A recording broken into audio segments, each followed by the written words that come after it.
What is going on, my friends, and welcome back to the Crypto Catch Up. Of course, your number one place to catch up on crypto. Now, today I want to take a little bit of a look at some news that we got about Blackrock. It's a bit of a leak that I find very interesting, something I don't find very surprising, and I want to talk about the implications that this has on the market into the future. So we're going to get into a good bit of stuff today, guys, so I hope you are ready. I hope you're excited, and let's catch up on crypto. Now, guys, let's start off with, let's go over our fundamentals first, then we'll look at our technicals, and then we'll talk about the news, okay? So overall, the fundamentals do remain rather the same for me. Of course, everything that I am seeing right now is showing me that this market might be in a little bit of an, a little bit too greedy, a little bit too high for me personally to be doing any big buying or any big long trades or anything of that nature.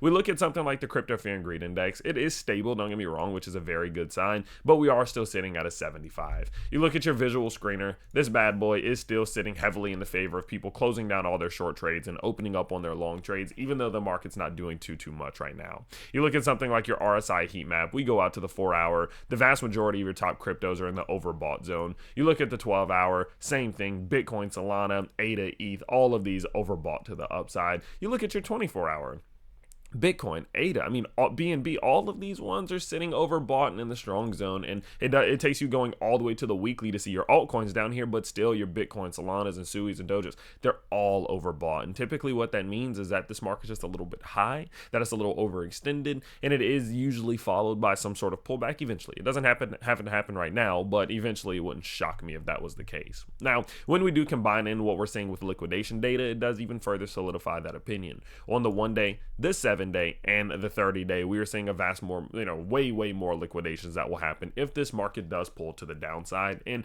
although that doesn't guarantee that we're going to see a pullback, it does mean that one is very possible. And because of that, again, I'm not really doing too much here in the short term. So kind of funneling that over to our price itself, you can start to see what is happening. In the situation which we're in right now, it is very possible for Bitcoin to continue higher. It's just going to be hard. It's going to be hard for that to happen. It's going to be much harder than for it to just pull back to the downside. What you have to understand is that if Bitcoin's price does go from where it is right now, just back to $69,000, that is going to cause billions of dollars in liquidations. And we saw that just now, billions of dollars in liquidations. And so considering that, knowing that there's billions of dollars of liquidations right here, not as many liquidations right here, and based off of general sentiment and overextension of indicators, this would be a harder move to make than this. What do you think is more likely to happen? You get what I mean? And so in the short term, I still am looking at this like, I'm not going to be doing any buying right now. I am very happy. Don't get me wrong. I know in the long term, everything is great. And we're going to talk about some news today that further incentivizes that. But in the short term, I'm just looking at this like, I don't really want to take any big risk. I'm not opening up any leverage long trades. I'm definitely not going long right now on high leverage like some people are. I think that's a crazy thing because although this is possible, it's just not what's more likely. I think it's like a 30% chance we break to the upside, more about a 70% chance that we do pull back towards these lower levels. So because of that, I'm just hanging out. In the short term, things look a little bit more risky to me, so I'm just not doing too much. Okay, and that's just my general thesis. It doesn't mean I'm not a bull or I'm not bullish. It's just me being honest with you guys. Now, guys, don't forget, if you do want to do some trading on Bitcoin, say to up to 100x leverage without needing KYC, without even needing to use a VPN, you can literally just sign up and start trading. You can check out that Margex link down below. I'm an affiliate of theirs, and you're going to get up to $10,000 in bonuses and rewards if you do use that link down below. So go check that out. Don't miss out on that opportunity. And again, I'm personally not doing a ton of leveraging right now, but if you want to, there is a link down there for you to go check it out. Now, moving forward a little bit, now that we understand that, where I'm standing in the short term based on the fundamentals and the technicals, let's talk about the long term, because quite frankly, guys, none of that shit really matters. I could care less if Bitcoin goes back to 69K or 70K. It makes no difference to me. The grand scheme of things is looking very good. The intrinsic value we're building every day is extremely good, and I do think that we're in a great spot to be able to continue higher. Now, what I want to focus on today is this. Okay, what I want to focus on today is this. We got a leak that BlackRock is quietly doubling down on Bitcoin. Now, afterwards, after we saw this release yesterday, we got even more news that BlackRock buys 14,588 Bitcoin in 1 day, making its largest inflow ever. Now, what you can see, this is the total IBIT Bitcoin inflows, and you can see that, this is somewhat going exponential. We obviously had the first couple months here, which was pretty good. We somewhat started to kind of linearly grow, but now we've started to see that more exponential growth curve. And because of that, obviously, it's not surprising. If you think this is a coincidence, you're just living in a little bit of a world of delusion. These things aren't coincidences. And so, well, what does this mean? Okay, that's the real question here. If it's not a coincidence and they are doubling down and we are seeing these major inflows, what does this mean and why are they doing it? Why now?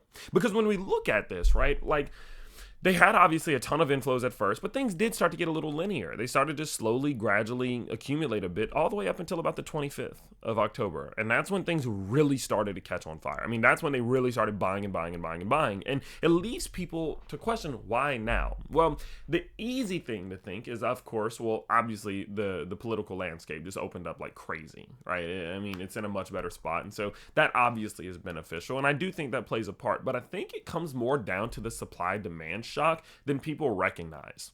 Because as we are now starting to see BlackRock wanting to buy more and more and more and more, and their clients need more and more and more, something else is happening. Let me show you. And then I'll give you my thesis.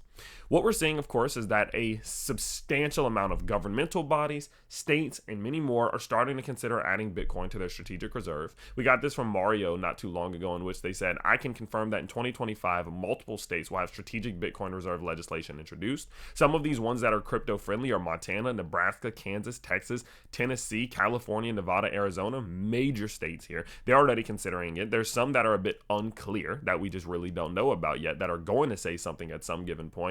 I've been hearing, I live in Louisiana, I've been hearing rumblings about crypto kind of through some of these more top people in the state here a little bit more recently, but nothing clear quite yet. And so I do believe that, of course, from a state perspective, we're going to see this. Donald Trump himself has mentioned things about being able to introduce or implement Bitcoin itself into whether it comes, the treasuries or strategic reserves or whatever. We've been hearing a ton of information circulating that banks are now going to be allowed, of course, to be able to operate within Bitcoin, the world of Bitcoin, which opens up an even bigger door. And so we've been seeing all this. Now, at the same time that we've been seeing these governmental bodies starting to open up their doors and possibly start looking to buy and accumulate some Bitcoin, we're seeing the retail come back. And this is where shit gets weird. So what we can see here is that in comparison to the last, let's go ahead and call it year or so, we are now seeing, people typing in Bitcoin on Google search more than they have since earlier this year when we were in that little mini bull market, when Bitcoin hit that first initial all-time high. And this is a sign that we might see retail starting to come back. We might start to see them actually jump back into the bandwagon. And of course, with that, you obviously know what can come with it. I mean, you have to remember 2021's bull market was only really retail. We didn't have institutions. We didn't have governments. We didn't really have any of the support from any of them. It was just us. And we got Bitcoin to where we got it to. So imagine if they come back and they come back in force, what that could look like. And my thesis here is that as we are seeing BlackRock noticing this, they're starting to push their clients more and more, and they themselves are starting to accumulate more and more because they're thinking about this. Well, there's already a supply shock. There's already a diminishing amount of supply. Now we're gonna have governments buying this shit. We're gonna have states buying this. We're gonna have people back, and they're gonna be buying, and they're gonna be accumulating. And although they're it's just a drop in the bucket in the grand scheme of things, it's still something to consider. And my general thought process here is that we are now seeing BlackRock recognizing this. They're recognizing that supply shock that's inbound, and they're trying to get in before, as early as they possibly can. Because what you have to remember is this, guys. Like, the higher Bitcoin gets, kind of the worse for them right now.